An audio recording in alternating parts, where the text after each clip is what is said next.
नमस्कार। आज हम संधि के बारे में बात करेंगे। सबसे पहले संधि शब्द का अर्थ समझ लें। संधि का मतलब है जोड़ना। दो समीपवर्ती वर्णों के मेल से जो विकार या परिवर्तन होता है वह संधि कहलाता है। वर्णों के मेल से, शब्दों के मेल से नहीं, वर्णों के मेल से। ये देखिए वर्ण शब्द ये पूरा हो गया। वर्ण ये दो वर्ण है इसमें, तो ये वर्णों के मेल से जो विकार परिवर्तन होता है, जैसे विद्या धन आलय, तो मिलके बन गया विद्यालय। तो यहाँ पे ये दोनों वर्ण विद्या आ मिलके यहाँ पे आ हो गया। यहाँ पे संधि हो गई इसमें। अब संधि विच्छेद इसी का उल्टा। संधि के नियमों द्वारा मिले वर्णों को फिर मूल अवस्था में ले आने को संधि विच्छेद कहते हैं। जैसे यहाँ पे मूल शब्द है विद्यार्थी और उसको अलग कर दिया गया है विद्या धन आर्थी। इसका विच्छेद हो गया। अब संधि के भेद। संधि के 3 भेद होते हैं: स्वर संधि, व्यंजन संधि और विसर्ग संधि। स्वर संधि किसे कहेंगे? दो स्वरों के मेल से जो विकार होता है स्वर संधि कहलाता है। यानी जो ये शब्द है इसमें यहाँ पे भी स्वर होना चाहिए और इधर भी, जो इसका अंतिम वर्ण और इसका पहला वर्ण, ये स्वर होने चाहिए। और व्यंजन संधि, व्यंजन के बाद स्वर या व्यंजन आने से जो परिवर्तन होता है व्यंजन संधि कहलाता है। जैसे वाक धन ईश। वाक यहाँ पे क व्यंजन है, इधर स्वर भी आ सकता है दूसरे पद में और व्यंजन भी आ सकता है, लेकिन पहले में व्यंजन होना आवश्यक है, इसीलिए ये व्यंजन संधि कहलाएगी। अब विसर्ग संधि। विसर्ग के बाद स्वर या व्यंजन आने पर विसर्ग में जो विकार होता है उसे विसर्ग संधि कहते हैं। जैसे तपः धन बल, तपोबल। तो इसमें पहले इसमें तपः में विसर्ग है, ये देखिए विसर्ग। अब स्वर संधि के भेद जानते हैं। स्वर संधि के 5 भेद हैं: दीर्घ संधि, गुण संधि, वृद्धि संधि, यण संधि, अयादि संधि। सबसे पहले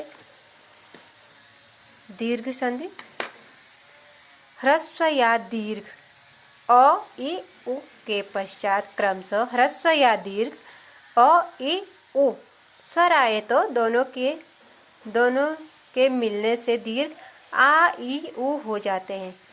अब ह्रस्व या दीर्घ किसे कहते हैं? ह्रस्व हो गया अ इ उ, ये हो गए हमारे ह्रस्व, और दीर्घ हो गए आ ई उ, ये दीर्घ स्वर हो गए और ये ह्रस्व हो गए।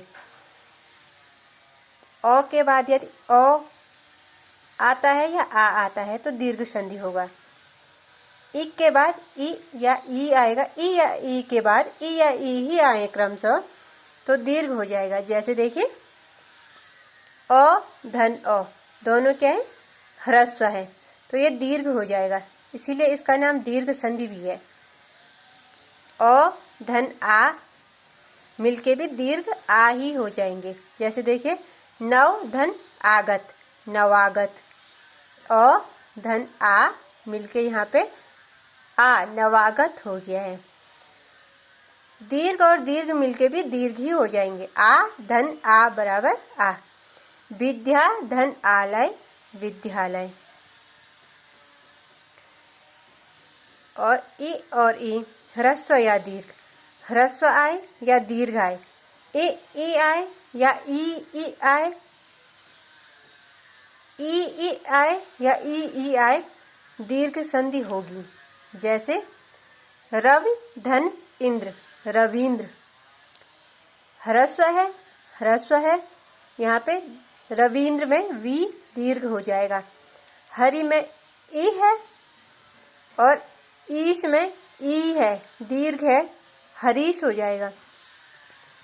योगी में ई दीर्घ है, इंद्र में ई ह्रस्व है, योगींद्र हो जाएगा। इसी प्रकार उ में भी ऐसी है। ओ या उ दीर्घ उ होगा, उ मिलके भी दीर्घ हो जाएगा। उ ह्रस्व हो या दीर्घ हो।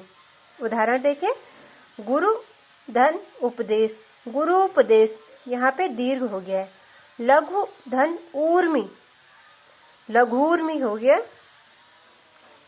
वधु धन उपकार, ये दीर्घ है, ये ह्रस्व है, मिलके दीर्घ हो जाएगा।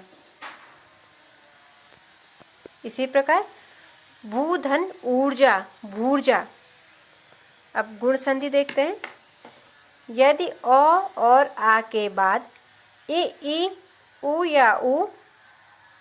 या रि स्वर आए तो इनके मेल से क्रमशः ई का ए हो जाएगा, उ का ओ हो जाएगा और रि का अर हो जाएगा। जैसे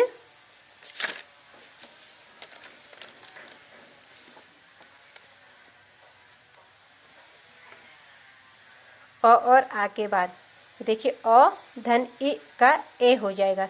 सुर में अ है, इंद्र में ई है, तो यहाँ पे ए हो जाएगा, सुरेंद्र ए। अ धन ई का भी ए हो जाएगा। कमल धन ईश का कमलेश। इसी प्रकार और उदाहरण देखेंगे। अ धन उ का ओ हो जाएगा। कैसे? वीर में अ है, उचित में उ है, तो इसका ओ हो गया, वीरोचित। इसी प्रकार आ धन उ का ओ हो जाएगा। दया, यहाँ पे आ है, धन ऊर्मी, उ है, ओ हो जाएगा, दयोर्मी। अब देखेंगे हम वृद्धि संधि। वृद्धि संधि किसे कहते हैं? ओ या आ के बाद ए या आए तो दोनों के मेल से आय हो जाता है, तथा अ और आ के बाद ओ या औ आए तो दोनों के मेल से औ हो जाता है। वृद्धि में किसकी मात्रा? यहाँ पे गुण संधि में ए था और यहाँ पे ओ था। वृद्धि में मात्राओं की वृद्धि हो गई है।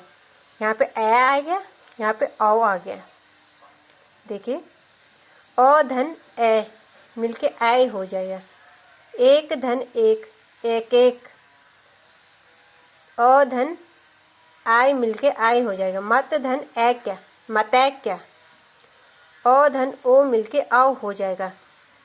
दंत धन ओष्ठ, दंतोष्ठ। मात्राओं की वृद्धि हो गई है।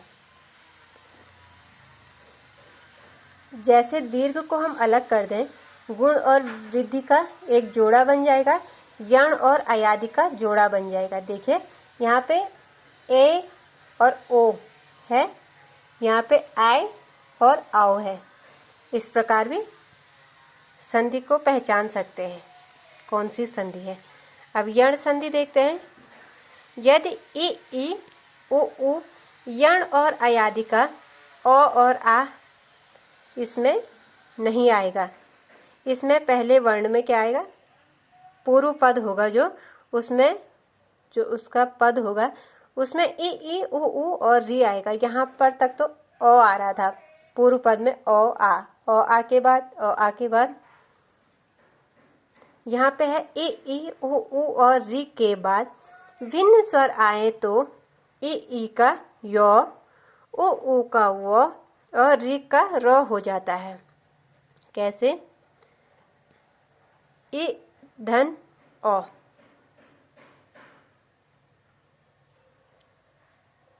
का यो हो जाएगा। देखिए, अति, इससे पहले के पदों में इधर ओ आ रहा था, ओ या आ, पूर्व पद में ओ या आ। यहाँ से अब ई यण और अयादि का जो जोड़ा बताया मैंने, ये देखिए गुण और वृद्धि, इसमें ये दोनों चीज़ें एक है। यहाँ पे ए आई है, ए ओ है, सॉरी, और यहाँ पे आई आओ है। यहाँ पे देखिए ई है, पूर्व पद में ई उ। यहाँ पे भी, यहाँ पे ए आई ओ आओ है।